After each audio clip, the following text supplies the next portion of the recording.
Konditsioner, Cobalt konditsioneri bo'yicha videomizni davom ettiramizda, programmasini yozib bo'ldik. Bizda mana o'z parametrlarimiz olib chiqib olinganda. Endi mana konditsionerimiz yo'q.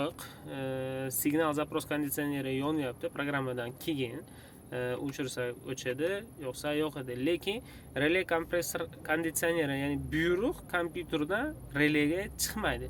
Sababi yana bitta mana parametrga e'tiboringizni qaratmoqchiman. Давление xlodagenta konditsioneri degan joyi bor. Bu konditsioner radiatoridan tortib shu konditsioner sistemadagi xlodagent, ya'ni freonni давлениясini ko'radigan datchikdan ma'lumotga ko'ra 112 kilopascal turibdi. Degani где-то 1 bar atrofida давление bor.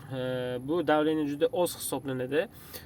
Yozganingizda shunga ham qarash shunga qarashingizni ham tavsiya qilamiz. Shu где-то 600-700 atrofida bo'lsa, keyin konditsionerga buyruq beradi. Ya'ni давление past bo'lsa, kompyuter konditsionerni yoqishga hech qachon buyruq bermaydi. Xolos u quruq holatiga ishlatmaydi. Chunki freonga qo'shilib yog'lanadi konditsioner motorining ichidagi porshonlar. Shuning hisobiga давление past bo'lgan paytda konditsionerga buyruq bermaydi. E'tibor uchun rahmat. Bizga podpiska bo'lish esingizdan chiqmasin.